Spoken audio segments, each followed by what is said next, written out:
Ese- Bueno, avísenme si se puede ver bien. Sí se visualiza, Doc. ¿Cómo está? Cuando ustedes se Listo. Bueno, iniciamos. antes que nada, muchísimas gracias. Listo, sí, sí. Ahora dime si ya empiezo o espero un ratito. No, empieza nomás, no hay Bueno, inconveniente. muchísimas gracias por la invitación. Esto la verdad que es un tema súper, súper interesante y súper que muchas veces uno no le presta atención, pero la verdad es que cada vez y cuando tenemos que prestarle más atención, sobre todo por los gérmenes que vamos teniendo día a día. Bueno, cuando uno habla de resistencia, es importante, ustedes tienen que recordar que nosotros tenemos, bueno, las bacterias tienen resistencias naturales y resistencias adquiridas. ¿Qué quiere decir? Que hay bacterias en las cuales tienen un mecanismo de resistencia, el cual simplemente lo tienen porque lo tienen, de una manera sencilla. Es como, por ejemplo, lo que yo les dije, Klebsiella pneumoniae, la famosa Klebsiella pneumoniae que todos conocemos, tiene resistencia natural a la ampicilina. Es por eso que cuando ustedes vean un antídoto que les diga Klebsiella pneumoniae es sensible a la ampicilina, ustedes tienen que detectar que eso está mal informado y tienen que dudar de esa situación. Otro, las pseudomonas, que ustedes conocen, generalmente se dice pseudomonas, pero no, a partir de ahora ustedes van a empezar a decir pseudomonas, porque es el nombre correcto. Entonces, cuando uno tiene una pseudomonas, uno dice, bueno, ¿cuál es el tema? Entonces uno habla de la resistencia natural, y ahí es cuando uno se fija en el ertapene. El ertapene tiene resistencia natural tiene resistencia, digamos, para ponerlo en el mismo ejemplo, para la pseudomonas contra el ertapene, no así contra imipene, no así contra el pene. Entonces esto es muy importante empezar a saber, si alguno después desea, yo le puedo pasar ciertos artículos acá con David, por el tema es de que uno tiene que tratar de estar lo más seguro posible para errores, porque aunque ustedes no lo crean, son más frecuentes de lo que parece. Entonces, cuando uno después habla de resistencia adquirida, es cuando uno habla de esto, que la resistencia microbiana es el fenómeno por el cual los microorganismos, sean bacterias, virus, hongos o parásitos, sufren cambios que hacen que los medicamentos utilizados, que son efectivos para curar esto, dejen de ser eficaces. Entonces, ahí es cuando hablamos de los diferentes mecanismos de resistencia que son adquiridos. Dentro de esos mecanismos de resistencia vamos a ir hablando de a poco más adelante para no hacerlo tan pesado. Luego, es muy importante que el crecimiento de la resistencia bacteriana se considera actualmente una emergencia sanitaria. Eso es algo que ustedes lo tienen que tener súper, súper en cuenta, porque cada vez y cuando, les voy a mostrar unos datos más adelante, se van a ir dando cuenta de que lamentablemente todas las especialidades de medicina, el antibiótico es un arma fácil. Tienes moco de color, toma claritromicina. Tienes moco de color verde, toma citromicina, o si no, toma amoxicilina ácido clavulánico o amoxicilina sola. Y eso es muy importante porque el 90% del consumo de los antibióticos ocurre en la comunidad y la causa más frecuente de todo esto son las infecciones respiratorias. Entonces, este es un tema que es súper importante y acá entra que algunas veces, no sé si a ustedes les ha pasado, que dicen, tengo moco verde o tengo moco amarillo, eso ya es infección. Punto uno, el color del moco no es sinónimo de un proceso infeccioso. ¿Sabe qué, doctor? Tengo cuando hago pis, cuando orino, me sale muy fuerte o me sale muy concentrado. El olor de pis o el olor no es sinónimo de infección urinaria, porque una persona que no tomó agua, obviamente va a tener como si fuese un jugo de manzana, orina, pero no necesariamente quiere decir que va a tener una infección urinaria. Entonces, eso también es un tema súper importante, no dejarnos llevar por esas creencias, ya que nosotros somos médicos y entre nosotros mismos, como comer de esto es infección. ¿Mm? Bueno, entonces cuando uno habla del consumo de los antibióticos, uno se da cuenta que conforme fueron los años, la verdad es que los mismos médicos fuimos haciendo desastres en esto y fuimos incrementando el mal uso de los antibióticos. Y probablemente 2 o 3 generaciones atrás nuestras es que comenzaron a usar mucha ceftriaxona, y ahí es cuando hemos tenido el problema de los gérmenes BLE, que la gran mayoría de ustedes lo conoce. Después de la aparición de los gérmenes se empezaron a usar mucho carbapenémicos, imipenem, meropenem, y después de eso empezamos a tener la KPC. Entonces, y ahora después de la KPC empezamos a usar colistina. Y bueno, y ahora después de colistina ya hay un momento que no sabemos qué más usar. Y cuando ya no hay esquemas antibióticos, ahí recién llamamos al infectólogo. Y a la noticia, los infectólogos no sabemos qué hacer cuando tenemos un germen siempre multiresistente. Podemos tener estrategias, pero no es que vamos a decir, a este sí le vamos a con este tipo de antibióticos, porque no todo el mundo puede acceder a todos los antibióticos y no todo el mundo puede acceder a diferentes sistemas de salud donde van a estar permitidos.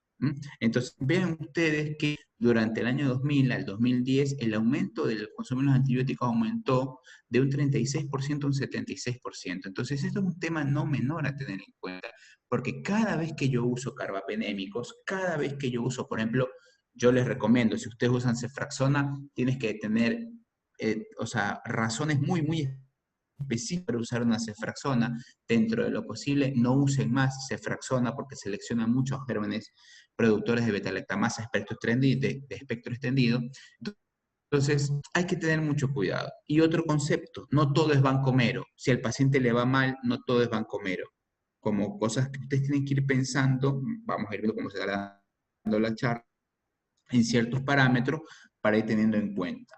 Y este hombre que ustedes ven acá es un visionario, nos hablaba que, que no es difícil producir microbios resistentes a penicilina, porque podría venir un tiempo en el que la penicilina pueda ser comprada por cualquier persona en una tienda, entonces existirá el peligro de la gente se administre dosis baja y se exponga a los microbios a cantidades no letales del fármaco que los vuelven resistentes. Y eso es lo que pasa en nuestro país. De manera especial, usted va a cualquier farmacia, le venden cualquier farmacia, cualquier medicamento, y la gente, en lugar de tomar, yo por ejemplo les digo, ¿con cuántos días se trata una faringitis por estreptococo del grupo A? Me va a decir, no, con 3 dosis de acitromicina más que suficiente, con 3 días de amoxiclavulano y con 5 días de amoxiclavulano es suficiente, y ahí es cuando empezamos los errores. Una faringitis por estrepto se debe días. Así, entonces para que tengan una idea, una neumonía asociada a la ventilación, a una neumonía de la comunidad se debe tratar 5 días y no 14 días o 10 días como se hace ahora. Les puse acá esta tabla para que ustedes vean que antibiótico que fue introducido en la comunidad se llevó también, empezaron a generar pues, mecanismos de resistencia. Entonces ustedes se dan cuenta ahí cómo apareció la penicilina, obviamente, y después empezaron a aparecer drogas resistentes a las penicilinas. Antiguamente el Staphylococcus aureus meticilina resistente los estafilococos eran sensibles a la penicilina, empezaron a aparecer drogas resistentes a gentamicina, drogas resistentes a vancomicina, o sea, cuando ustedes empiezan a ver todo esto, empiezan a darse cuenta que apenas aparecía uno, había algo más, apenas aparecía un nuevo antibiótico, hay. Y lo último que ustedes, me imagino que conocen, que es la cefalosporina de quinta generación, y ya hay cepas resistentes a la ceftarolina. Nosotros no tenemos ceftarolina, pero probablemente ingrese al mercado en el próximo año, unos años más, porque sí está pensando traérsela para acá. Entonces, esto es un tema de que siempre hay que tener cuidado. No es que porque apareció un antibiótico nuevo, yo lo voy a seguir utilizando porque no más daño. Entonces, dentro de las principales causas de amenazas para la salud que fue puesto en el 2019 por la OMS, este es un tema por supuesto, porque ustedes se dan cuenta que dentro de las primeras 4 enfermedades, uno dice, bueno, probablemente para el año que viene cambie el tema de lo que pase con el SARS-CoV-2, pero la verdad es que el SARS-CoV-2, si ahora empieza el tema de la vacunación, probablemente no sea una principal amenaza a la salud. Pero acá aparece la resistencia antimicrobiana. Y este es un tema, sí, muy importante porque esto nosotros somos directamente responsables.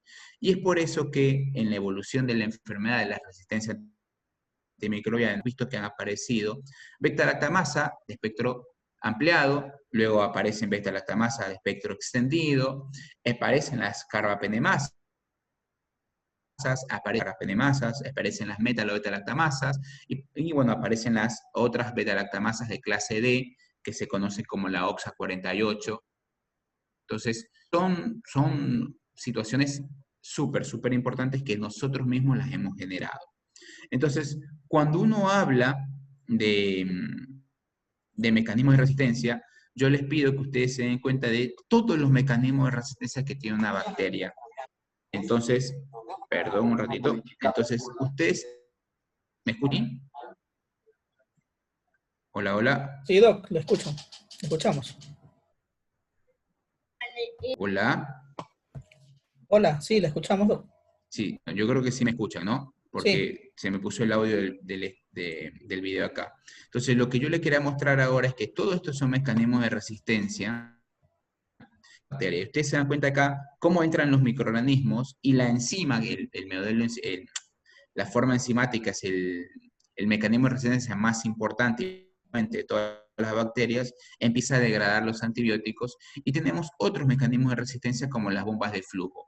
Entran los antimicrobianos por una puerta, la bacteria está en le genera una puerta de salida y los expulsa. Entonces, como lo van a ver ahí por el video. Hay otros mecanismos de resistencia como la alteración de las porinas, como ustedes ven acá abajo, hay otros mecanismos como hipermeabilidad, que se forma como una película, como una capa por fuera de la bacteria y por ende no va a pasar nada. Entonces, si se dan cuenta, las bacterias son muchísimo más inteligentes que nosotros y van a seguir vivas y muchísimo, muchísimo más tiempo. Bueno, esto es un ejemplo que yo les traigo acá, que cuando uno habla de un otro mecanismo de resistencia, que es AMC, y esto yo sí les digo que cuando ustedes vean estos mecanismos de resistencia, sobre todo en el Citrobacter freundii, en el Enterobacter spp, en la Serratia spp, en la Morganella morgani y en la Providencia spp, ustedes se van a dar cuenta que tienen este mecanismo de resistencia que se llama cefalosporinasa cromosómicamente inducible. Y lo van a ver en esas bacterias que le mencioné. Y eso que cuando ustedes usan una cefalosporina de primera generación, todas las bacterias van a vivir. Pero si ustedes usan un carbapenémico, todas las bacterias van a morir. Pero si ustedes usan una cefalosporina de tercera generación, lo que ustedes van a generar es seleccionar una mutante reprimida. ¿Qué quiere decir eso? Que van a matar algunas, pero queda otra resistente, y el paciente empieza a presentar fallo intratratamiento. Por más que ustedes vean la letra S, la sensibilidad no te garantiza el éxito terapéutico, en cambio la resistencia sí te predice el fracaso. Es por eso que ustedes son responsables de saber cuáles son los mecanismos de resistencia, porque muchas veces no, también es cierto que los infectólogos no están en todos los hospitales y ustedes pueden conocer estas cosas sin hacer daño. Entonces, cuando ustedes vean, por ejemplo, un Enterobacter cloacae o un Enterobacter SPP, que se los pueden poner así, ustedes, por más que se fracciona sensible, ustedes van a entender de que no pueden usar, no deberían de usar cefraxona, porque al principio al paciente le puede ir bien, pero después va a fallar. Entonces, esos son el tema de las cosas, porque ya no solo es un problema a nivel médico, sino que aparecen todas estas publicaciones que son revistas que no son de medicina, como ustedes ven The Economist o The Guardian, que es el diario inglés. Ustedes dicen, estas cosas, lo que está pasando es real. Y algunas veces como que en los médicos no le damos mucha, no le prestamos mucho, porque como convivimos con la KPC, convivimos con el acineto, es como que es algo más natural para nosotros, pero lamentablemente no es así. Entonces, cuando uno habla de resistencia antimicrobiana, uno tiene que entender que es una amenaza sanitaria emergente, creciente, y definitivamente es algo urgente a tratar. Entonces, es uno de los principales desafíos para todos nosotros los que hacemos medicina. Des en cuenta que siempre donde hay un infectólogo debe haber un departamento de control de infecciones. Y lo más importante, recuerden que los antibióticos no son balas mágicas. Como no son balas mágicas, no existe posibilidad, te dicen yo con este antibiótico le pego a todo esto y me tranquilo. No, lamentablemente no funciona así, porque si funcionara así, fuéramos, chica, la verdad es que no necesitaremos que existiera infectología. ¿Mm?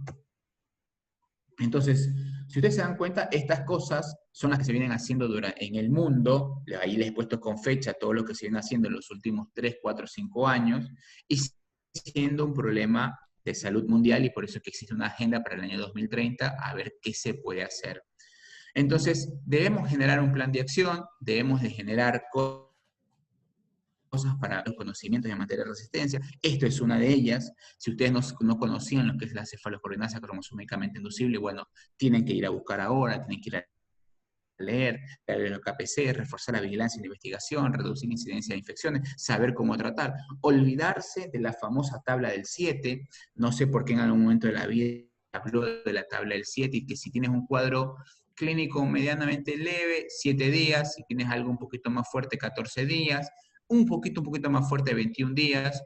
No sé por qué alguien mencionó que la tabla del 7 es la que debe de regir el manejo del tiempo de los tratamientos antimicrobianos. Entonces, no tiene que ser así, es algo que no se debería de dar más, pero bueno, queda para siempre ir pensándolo.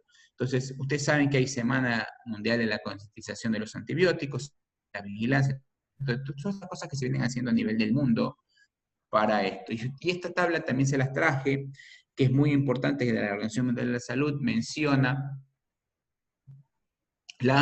los patógenos que son prioridad para una lista de búsqueda y desarrollo de nuevos antibióticos. Y como ustedes ven ahí, hablamos, tenemos el Acinetobacter baumannii, resistente a carabenémicos, perdón, las Pseudomonas aeruginosa, resistente a carabenémicos, y las enterobacterias productoras de ble. Y si ustedes se dan cuenta, 3 puntos que están en etapa prioridad 1 crítico, son los que tenemos en nuestras terapias intensivas, son los que tenemos en nuestros hospitales. O sea, las tenemos nosotros. O sea, nosotros estamos libres de esto. Después, obviamente, tenemos prioridad 2, estafilococcus aureus anticilino resistente.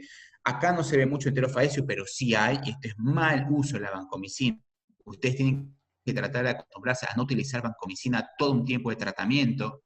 Si ustedes agarran y se ponen vancomicina a un paciente y a las 48 horas no un poco como el cultivo y ustedes se lo pusieron por ponérselo, digamos, por poner un ejemplo, ustedes tienen que evaluar todos los días de sacarle esa vancomicina porque no es gratis.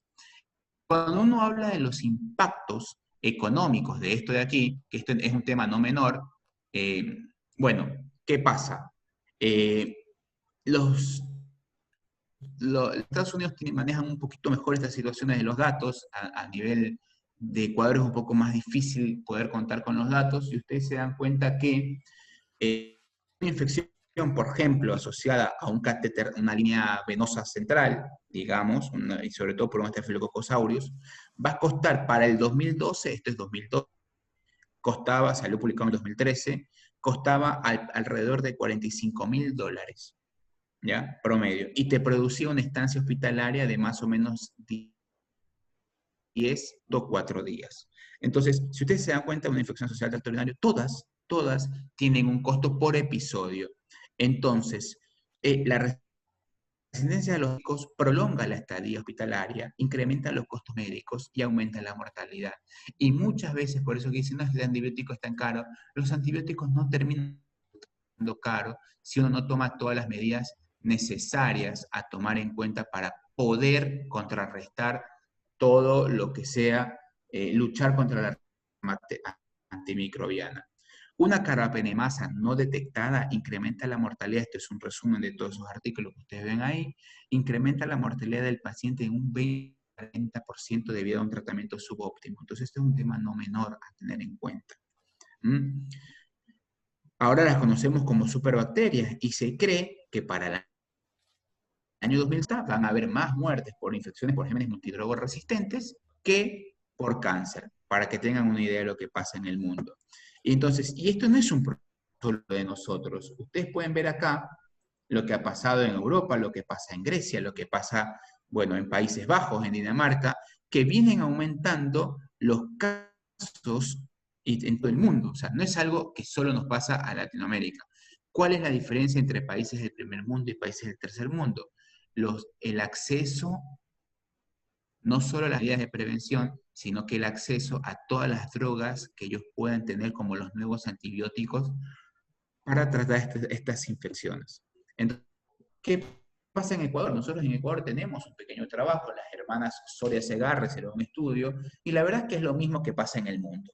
Tenemos la misma KPC, mismo genotipo, y tenemos los mismos pacientes que le va mal. ¿Cuál es nuestra diferencia? Que no contamos siempre con todos los antibióticos adecuados para poder tratar a pacientes. Entonces, yo esto siempre les recomiendo a mis alumnos cuando yo les doy clase de infectología en el posgrado de medicina interna. Yo les comento cómo uno tiene que plantearse frente a un paciente. ¿Qué harían ustedes? Entonces, yo siempre les digo, uno tiene que tener en cuenta el paciente, uno tiene que tener en cuenta el microorganismo, de dónde el microorganismo es y de dónde viene, porque si yo pienso que tiene un microorganismo en el pulmón, yo no voy a pensar de entrada, por ejemplo, en una cándida. Si tengo un microorganismo en la binaria, yo tengo que pensar en otro. Entonces, y después de eso, yo tengo que pensar en el antibiótico. ¿Este antibiótico le sirve a este paciente? ¿Este antibiótico sirve para este microorganismo y para este sitio de infección? Por ejemplo, yo tengo un paciente, digamos, un paciente EPOC con un BEF menor al 30% y le sale una pseudomonas. Ese es mi paciente, que ya sé que tiene un pulmón destruido. Y le sale, tiene una más aeruginosa en el pulmón. Entonces aquí dice, bueno, ¿qué antibiótico puedo usar? La gente me puede nombrar varios antibióticos, pero ¿cuál es el tema? Hay muchos que utilizan aminoglucósidos y está demostrado que los aminoglucósidos no concentran bien en pulmón. Entonces, no tengo por qué usarlo. Entonces, ahí es donde vamos. Tengo un paciente, el mismo paciente con un microorganismo, tiene una KPC en vía urinaria. Es un paciente crítico porque lo tengo en una terapia intensiva. Y yo digo, bueno, ¿qué puedo usar? Y alguien me dice tigeciclina. Claro, la tigeciclina es buenísima para poder tratar algo que sea KPC, pero ¿cuál es el problema? No en orina. Y si yo la voy a utilizar en orina, yo tengo que utilizar otra medicina o, si no me queda otra alternativa, tengo que utilizar doble dosis de este tratamiento. Entonces, yo voy a tratar de utilizar para mejorar, por eso tengo que pensar, ¿cuál es el bicho más frecuente del sitio donde lo estoy tratando? ¿Y qué antibiótico le voy a poner a ese bicho y a ese sitio de enfermo? Es la manera que yo se los aconsejo que ustedes lo piensen, que probablemente no terminen diciendo como la gran mayoría que puede decir vancomero. Entonces, cuando uno habla de infecciones por producto de bacterias resistentes a carbapenémicos, uno tiene estas pocas alternativas. Ahora en el mundo, este es un estudio del Frontiers que salió publicado en el año febrero de 2019, que me parece muy, muy bueno. Si lo tienen, o sea, tomen una foto al DOI para que lo bajen. Súper bueno y súper claro, y te dicen ciertas cosas a tener en cuenta, por lo menos un tallazo de las opciones terapéuticas de las enterobacterias resistentes a carbapenémicos. Ahora, y uno dice todas estas cosas que se pueden usar. Ahora, están apareciendo más cosas que probablemente no lo tengan acá, pero uno, por ejemplo, acá no está la de la floxacina, que te puede cubrir el aureus metier, que puede ser un problema, pero esto es de carbapenémicos. Si lo tienes para sensibilidad a quinolonas, la puedes utilizar. Entonces, tienes varias alternativas, pero des en cuenta un pantallazo general del tema de los antibióticos. Ahora, cuando uno habla de qué antibiótico debe usar, la verdad es que dentro de todos los focos, el que me puede resultar mejor siempre va a ser un betalactámico. Los betalactámicos concentran tan bien, pero tan bien en todos los focos, una buena opción. Es el problema, que nuestras betalactámicos, por ejemplo, el meropenem que utilizamos como carbapenémico, siempre tiene zinc alta, y actualmente sí existe lo que es la ceftazidimab país, no sé si la conocían, pero la verdad es que, perdón, sí la tenemos. Entonces, y acá yo les había puesto el colistin, porque a pesar de todo, sí a nivel de los tejidos, pero ¿cuál es el pequeño problema? Que la verdad es que el colistin cada vez y cuando se lo va recomendando cada vez en no utilizarlo, porque uno dice, tengo otras opciones, otras alternativas, debería de poder utilizar las otras alternativas. Entonces, cuando yo hago esto, yo me planteo, ¿cuál es el tratamiento más adecuado? Entonces, aquí uno tiene que plantearse y poder decir, ¿monoterapia o tratamiento combinado? Ya cuando hablamos de porque una vez dice, no, el paciente ya le está yendo mal, pongámosle solo colistina. Bueno, las opciones de tratamiento son limitadas, eso es importante para nuestro país. La monoterapia versus la terapia combinada es un tema que se ha hecho en muchísimos estudios para ver qué es lo mejor. Entonces, hay combinaciones, por ejemplo, de Tigecol, que exhibió un mayor efecto sinérgico, y mantuvo la actividad bactericida en este estudio acá. Entonces, acá es cuando uno se plantea todos los estudios. Y la verdad es que entre algunos de los estudios que avalan el tratamiento combinado, existen dos que son por lejos los de mayor número de pacientes. En este estudio, por ejemplo, que está acá, se demostró la disminución de la mortalidad utilizando tratamiento combinado entre los pacientes que tenían un Apache alto, una bacteriemia o un shock séptico, y los que tenían también valoraron mucho el tema de una SIM de mero menor a 8. Entonces, ¿qué pasó?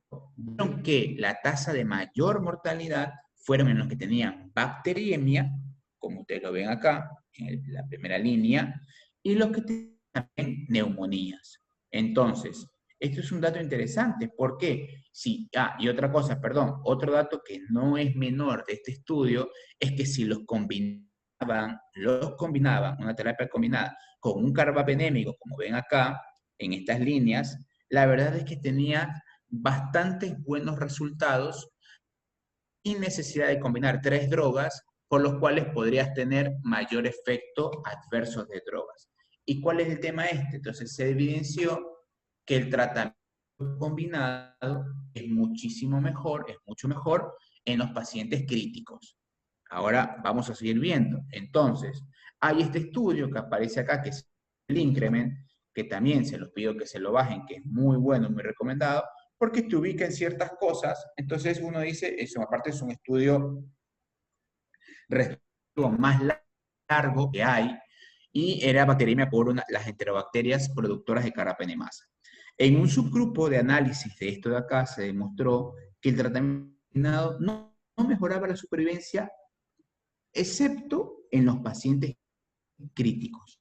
Entonces empezaron a hacer otros tipos de revisiones y se dieron cuenta que la terapia combinada es mejor en los pacientes críticos. El retraso de un tratamiento activo después de 5 días se asociaba con un aumento en la mortalidad. Pero sobre todo es el tema que yo les quiero dejar, o sea, los que tienen un Apache alto, siempre tener en cuenta que los que tienen neumonía o los que están bacteriémicos tienen más chances de que les vaya peor que a los otros pacientes. Entonces, en esos pacientes, yo voy a preferir un tratamiento combinado. No siempre voy a escoger un tratamiento combinado, porque, por ejemplo, si yo tengo una infección urinaria no complicada, no bacteriémica, y por más que sea una bacteria productora de carapenemasa, yo tranquilamente puedo utilizar fosfomicina, por ejemplo, y no estoy haciendo daño, no estoy haciendo mal. Ahora, cuando uno habla de otros estudios para hablar de, bueno, la asociación entre un carapenémico, acá en esta revisión incluyeron 22 estudios y estudios para comparar con una monoterapia, y los resultados mostraron un riesgo significativo, mayor mortalidad general entre los pacientes tratados con monoterapia. Volvemos a lo mismo, en los pacientes graves, sobre todo bacteriemia y sobre todo neumonía, nos conviene utilizar tratamientos combinados. Ahora, después decíamos, bueno, tratamiento de colistin solo versus colistin mero, que es otra alternativa. Entonces, este era el primer y único, en su momento, estudio controlado autorizado para el tratamiento de enterobacterias productoras de carapenemasa. Comparó, bueno, la monoterapia colistin versus colistin mero en infusión prolongada, recuerden siempre eso, y en doble dosis, porque es para tratar de sobrepasar la concentración inhibitoria mínima. Y la mayoría de las infecciones enterobacterianas fueron bacteriémicas, y siendo la Klebsiella el más importante, como ustedes ya saben, que nosotros, así KPC, no importa que tengas una Escherichia coli. Y en el análisis de subgrupo no hubo diferencias significativas en los resultados clínicos entre la monoterapia y la terapia combinada. Sin embargo, aquí viene la parte importante, la terapia combinada parece estar asociada con una tasa de fracaso clínico mucho más bajo y una mortalidad más baja a los 28 días, entonces, entre combinado a monoterapia. Si se pueden ver en números grandes, son los mismos, pero cuando uno va específico a grupos, ahí es cuando uno habla de esas situaciones, de la posibilidad de que les vaya peor a los bacteriemia y neumonía sin un tratamiento con. Ahora, acá tengo otra alternativa. Bueno, yo digo, ¿qué tengo para poder tratar a esto de acá? Bueno, tengo tigecyclina en altas dosis, puedo utilizar eso. Yo les recomiendo, yo generalmente no uso la tigecyclina, yo voy a tratar una KPC, yo no uso tigecyclina en la dosis habitual 150 cada 12, 200, 112, 200 de carga y después 100 cada 12. Y bueno, obviamente, si es una neumonía, nunca uso tigecyclina sola porque no está demostrado que tenga un beneficio. Lo que tengo que usar es tratamiento, por lo menos si la voy a usar para pulmón, nunca la debería de usar sola. Y en cuanto al meropenem, esto es un tema súper, súper bueno porque aquí hablamos de que la verdad es que si tenemos una SIN menor a 8, estaría buenísimo. Eso no, nadie lo discute, nadie lo discute. ¿Cuál es el tema de ponerle doble dosis? Una doble carga y vas a mantenerla por infusión prolongada que esté el mayor tiempo posible por encima de la concentración inhibitoria mínima. ¿Cuál es el problema? Mientras va más dando la SIN, el éxito terapéutico disminuye. Y cuando tienes una SIN mayor o igual a 16, probablemente tu efecto no sea tan efectivo cuando tengas 8, cuando tengas 4 o cuando tengas 2. Algunos lados te hablan de que puedes tener, por ejemplo, como ven en el gráfico de abajo, con una SIN menor a 8, obviamente vas a estar menos de la mortalidad, con una SIN mayor o igual a 16, vas a estar más cerca de la mortalidad. Entonces, es un tema siempre a tener en cuenta. Por eso, si bien es cierto, pueden utilizar el meropenem a doble dosis, si tienen una SIN mayor o igual a 16, no piensen como recomendación que esa droga es útil, digamos, completa. Piensen que tienen cuarto de droga o media droga. Entonces, empezaron a salir otras alternativas como la combinación de dos carbapenems como el efecto suicida, que el ertapenem entra, acá la dosis, ahí está puesto 1 gramo, pero ahora la dosis recomendada si uno va a utilizar ertapenem son de 2.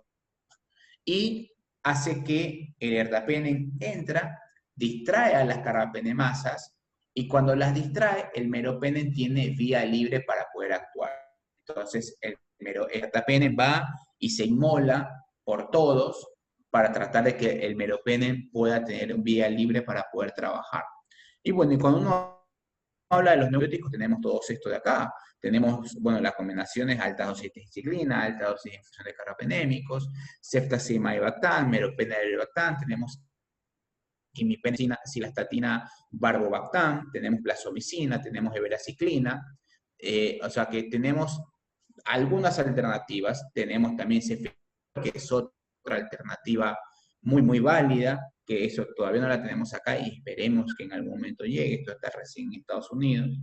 Así que bueno, pero empiezan a aparecer otros artículos como este artículo salió publicado el año pasado y la verdad es que nos decía que no existe evidencia robusta en el tratamiento con gérmenes por enterobacterias productoras de carbapenemasa, o también acineto o pseudomonas, que puedan decir, ¿sabes qué?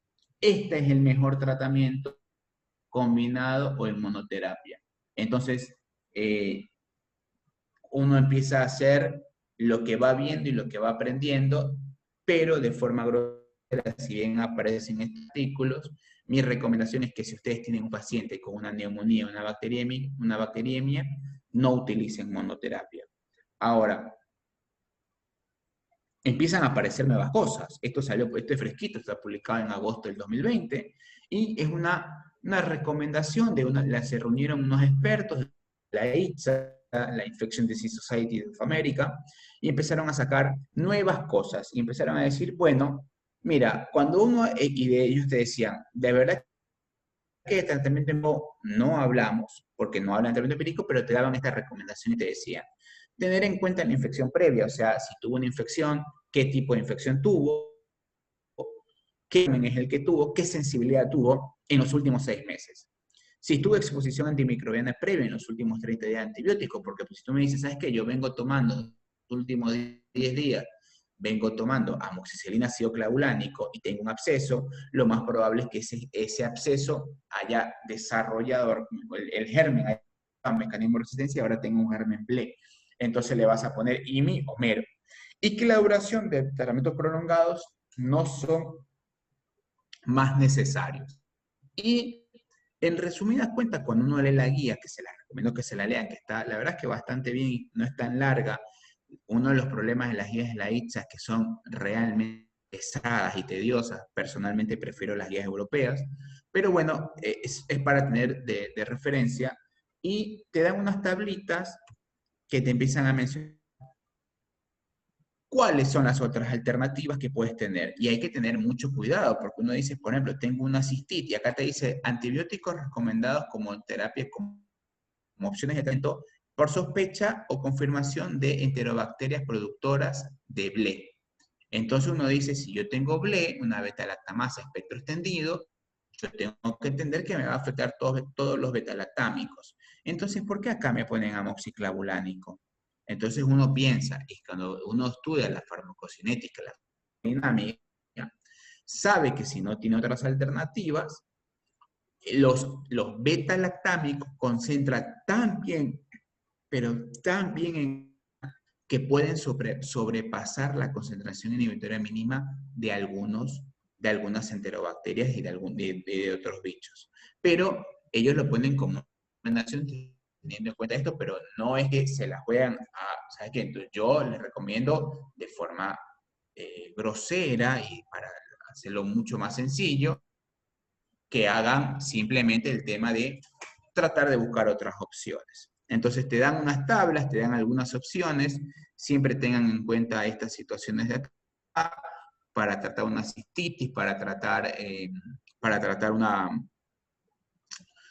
alguna infección un poco más complicada, y el tema que una de las cosas que a mí me llama mucho la atención de la guía es que cada vez y cuando la colistina va quedando relegada, relegada y relegada. Entonces, probablemente probablemente nosotros la tengamos que seguir utilizando porque es una opción para nosotros como tratamiento, pero en otras partes del mundo tienen otras alternativas, entonces esas otras alternativas son muchísimo mejores que la colistina, ¿ya? Entonces todos tenemos un rol que jugar, todos tenemos antes de indicar o de tomar antibióticos por tomar. Cuando uno habla de la resistencia, ya nos falta mucho por si acaso, no estoy extendiendo, pero los antibióticos no solo se toman, no solo se utilizan en el ámbito de la salud, sino también que se utilizan en el ámbito de la veterinaria, de la agricultura. Entonces, cuando le doy a mi ganado, a mi ganado, entiéndase de vacas por si acaso, cuando le doy a mi ganado, le doy antibióticos, o al pollo, o a los cerdos. No sé si ustedes sepan por qué se usa colistina o quinolonas en los pollos. Es porque genera un efecto de un síndrome metabólico y por eso es que el pollito se ve más gordo. Y en lugar de esperar que crezca un año como corresponde, a los 3, 6 meses ya lo están vendiendo como si fuese un pollo más grande.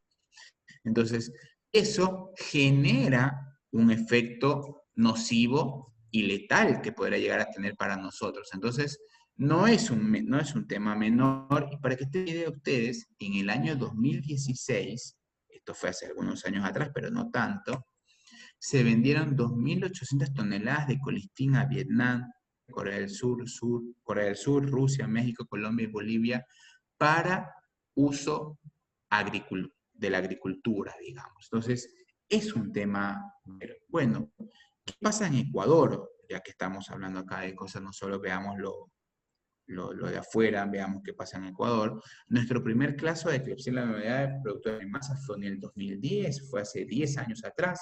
Entonces, se han hecho algunas cosas, tenemos un plan nacional, pero bueno, algunas veces esto es difícil de acceder, así que siempre tenemos que estarle preguntando a los infectólogos o a las otras personas de otras especialidades de clínica o de terapia intensiva que tenemos ahí por el manejo de las bacterias. Pero sepan que existe un documento para la prevención y el control de la resistencia. Ahora, ¿cuáles son los objetivos de este plan nacional? Tratar de ver todo el tema de que podamos tener o vigilar, contener, controlar el tema de todo lo que sea el uso adecuado de, de la racionalización de antimicrobianos. Bueno, todos estos son los ejes de acción que están puestos ahí en el libro de Ecuador.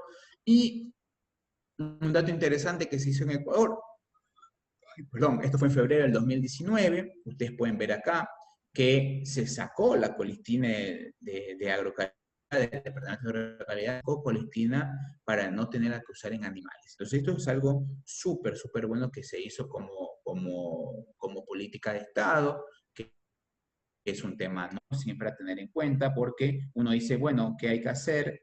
Bueno, esto es algo puntual que se hizo y la verdad que está muy bueno que se haya hecho.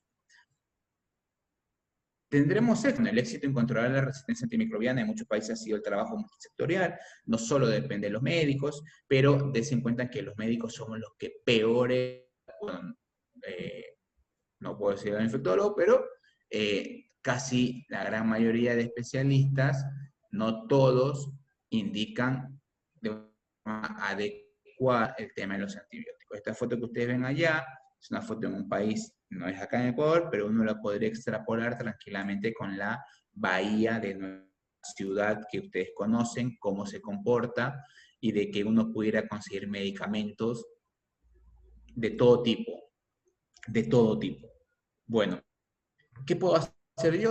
Simplemente higiene de manos. Desen en cuenta algo que cuando recién empezó la pandemia era tanto el temor de que te agarres SARS-CoV-2 que la gente se la ganó café, almuerzo y merienda y entre comidas y cada 2 horas más o menos. Disminuyeron los episodios de infecciones asociadas a los cuidados de la salud. La gente se relaja un poco más y ahora sí tenemos más infecciones asociadas a los cuidados de la salud. Bueno, medidas de aislamiento, prescribir antibióticos solo cuando sean necesarios, conocer los mecanismos de resistencia, por eso que esta charla es importantísima, decalar rápidamente los antibióticos, saber de que si yo tengo, por ejemplo, un estafilococcus aureus meticilino sensible y yo le puse vancomicina, si es meticilino sensible, yo debería de seguirle poniendo una droga como oxacilina o como una cefalosporina de primera generación antes de estarle poniendo vancomicina. Utilizar dosis adecuadas. Hay mucha gente que utiliza, por ejemplo, ciprofloxacina cuando es endovenoso, la dosis 400 miligramos cada 12. Hay muchas personas que utilizan 200 miligramos cada 12 y eso está mal. Bueno, optimizar los cultivos, por eso es que ustedes cuando hablan con un infectólogo siempre preguntan los cultivos, porque es la manera que nosotros podemos tomar una conducta adecuada con los gérmenes. Entonces siempre hay que cultivar y bueno, y siempre estar atentos para venir el tema de las infecciones. Y siempre recuerden esto, con el tema de la tabla del 7, la Sociedad Española de Farmacia hizo un estudio hace algunos años atrás y de que empezó a hacer esto, a corroborar, a hacer un estudio de cuántos eran, si había diferencia o no entre muchos de antibióticos y pocos antibióticos. Se dieron cuenta que una manera que en la comunidad, con 3 días, 5 días máximo, te da lo mismo que 7, 8, 10 días o incluso un poco más días. Tenías efectos a las drogas o internaciones, por ejemplo, un absceso abdominal. Una vez que tú drenas completamente el foco, simplemente te sugieren que puedas utilizar 4 días de tratamiento antibiótico y es más que suficiente, versus 7, es un artículo que salió publicado hace mucho tiempo atrás, hace no mucho tiempo atrás, 4 o 5 años en el New England, o sea que también tienes muchas cosas para tener en cuenta, así que esto le dejo en la página, le dejo la fuente abajo, para que también se lo puedan bajar, o sea, son datos que puede tener en cuenta para decir por qué tengo que tomar tanto tiempo de antibiótico, por qué tengo que usar tanto antibiótico si no está demostrado que tengo una ventaja. Y se encuentran en la última línea el tema de la fiebre neutropénica, o sea, neutropenia febril, que es un tema que acá se le deja antibióticos por dejarle muchísimo tiempo. Bueno, nada, muchísimas gracias por la participación. Ahí les dejo mi correo si necesitan, bueno, algo que duda, pregunta, bienvenido para poder colaborar con ustedes. Muchas gracias.